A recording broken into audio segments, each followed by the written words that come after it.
आज बनाते हैं बच्चों के लिए कुछ हेल्दी टेस्टी और उनके स्नैक्स के लिए।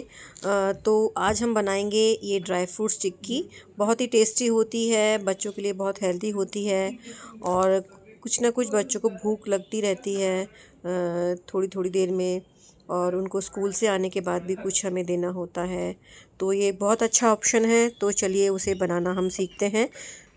तो ड्राई फ्रूट्स चिक्की के लिए सबसे पहले मैंने ये 200 ग्राम मखाने लिए हैं और इनको अभी मैं ड्राई रोस्ट कर रही हूँ। मखानों को एल्युमिनियम की कढ़ाई में ड्राई रोस्ट करना अच्छा होता है और इसमें ये जलते भी नहीं हैं मखाने। और इनको इस तरह से जब हाथ से तोड़ने पर ये चूर चूर हो जाए तो उसका मतलब ये हो गए हैं। और मखानों के बाद ये हमने लिया है एक ड्राई कोकोनट, इसको ग्रेट करेंगे। पूरा एक मीडियम साइज़ का कोकोनट मैंने लिया है, उसको ग्रेट कर लिया है। अब ये लिए हैं हमने गोंद, ये खाने वाला गोंद है, लड्डू वाला, उसको लिया है। इसको थोड़ी देर धूप में रख दिया था। और अब हमें लेने हैं ये ड्राई फ्रूट्स चिक्की के लिए बहुत सारे ड्राई फ्रूट्स लेंगे। इसमें किशमिश, मगज लिए हैं मैंने, बादाम लिए हैं, अखरोट लिए हैं, और ये तरबूज के बीज हैं, इनको मगज बोलते हैं। और ये पम्पकिन सीड्स हैं, पिस्ता हैं, ये सब जो भी मेरे पास था। कुछ क्वांटिटी इसमें हार्ड एंड फास्ट नहीं होती है, जितना आपके पास है आप उतना ले सकते हैं। अब इनको हम घी में थोड़ा सा हम देसी घी में इनको तलेंगे। चूँकि ये हम बच्चों के लिए बना रहे हैं इसलिए इसे हम थोड़ा सा घी में बनाएंगे। वैसे हम ये ड्राई फ्रूट्स चिक्की रोस्ट करके भी हम लोग बना सकते हैं, जो लोग घी नहीं ज़्यादा खाना चाहते। तो ये ड्राई रोस्ट करके भी मैं आपको सेम वर्जन में बना के दिखाऊंगी। तो अभी मैं ये बच्चों के लिए बना रही थी, इसलिए मैंने इसको घी में तल रही हूँ सारे ड्राई फ्रूट्स को एक के बाद एक। अब ये मैंने किशमिश डाली हैं, किशमिश को भी बिल्कुल गैस इस वक्त मैंने सिम रखी हुई है, इसको सिम गैस पे बनाएंगे।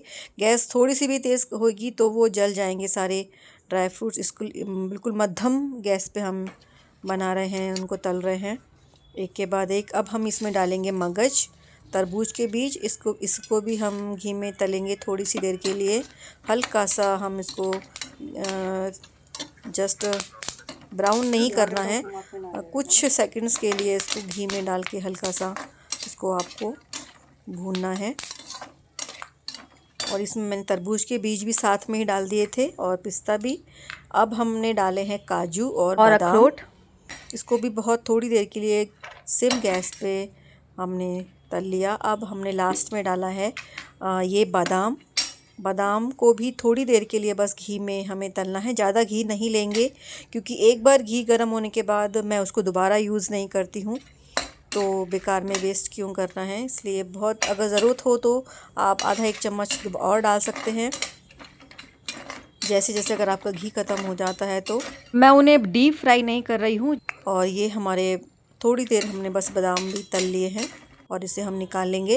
अब हमारे मखाने भुन गए हैं, हमारे ड्राई फ्रूट सारे रेडी हो गए हैं घी में तल के। और ये एक जो हमने लिया था कोकोनट, वो पूरा इसको ग्रेट कर लिया है। अब हमारा मटेरियल रेडी है और हमारे ड्राई फ्रूट भुन चुके हैं। हमने नारियल कद्दूकस कर लिया और ये हम बनाएंगे इसके लिए चाशनी चिक्की के लिए। ये मैं ब्राउन शुगर लिया है मैंने, आप जैगरी में भी बना सकते हैं, वाइट शुगर में भी बना सकते हैं। मैंने ये ब्राउन शुगर में बनाई है। इसके लिए मैंने 1 कप शुगर में मैंने 1.5 कप पानी डाला है, क्योंकि जो ब्राउन शुगर होती है वो स्टिकी थोड़ी सी कम होती है और उसको थोड़ी ज़्यादा देर तक चाशनी के लिए बनाना होता है गैस पर, तो पानी थोड़ा सा ज़्यादा है। और हमें बनानी है अब 1 तार की चाशनी। और ये चाशनी हमारी बन रही है, रेडी हो रही है। तब तक हम कर लेते हैं मखानों को थोड़ा सा दरदरा। मिक्सी में हम बहुत बारीक नहीं करना है, ये देखिए ये थोड़ा सा मैंने बस दरदरा किया है मखानों को। और ये अब हमारा सब मटेरियल रेडी है। हमारी चाशनी भी बन गई है, 1 तार की चाशनी, जैसा कि आप देख सकते हैं। 1 तार की चाशनी बनानी है हमें चिक्की को जमाने के लिए। अब हमने सब सामान चाशनी में डाल दिया है और उसी पॉइंट पर हम जल्दी से चाशनी में सब अपना मटेरियल डालने के बाद घी लगाकर एक प्लेट पर अच्छे से उसको जमाएंगे फैलाकर। जितना भी एक प्लेट पर आ जाता है उसको हम उतना लेंगे, ज़्यादा ओवर नहीं करेंगे, मोटी हो जाएगी वरना चिक्की। और एक पतली लेयर जितना हम मटेरियल लेंगे पूरा अपना प्लेट पर अच्छे से घी लगाएंगे ताकि वो उसको हमें उठाने में दिक्कत नहीं हो। अब इसको हाथ से इस तरह से टैप टैप करके एक सार करेंगे चिक्की को। अब हमें दूसरी प्लेट पर हम दोबारा घी लगा के, जब थोड़ा सा ये मिक्सचर आपका गर्म होता है उसी पॉइंट पर आपको जमाना होता है, वरना ये कढ़ाई में ही स्टिकी हो जाता है और इसको जमाने में थोड़ी मुश्किल आती है। जो ये हमने मटेरियल है हमारा, और सारा अब मैंने इसको डाल दिया है प्लेट पर, और इसको उसी तरह से हम हाथ से टैप टैप करके एकसार करेंगे और इसको जमाने के लिए रख देंगे। कुछ ही देर में ये जमकर तैयार हो जाती है और अब हम इसको काट लेंगे। इसकी कोई शेप थोड़ी सी टेढ़ी मेढ़ी होती है क्योंकि ये हमने ब्राउन शुगर में बनाई है, और तैयार है।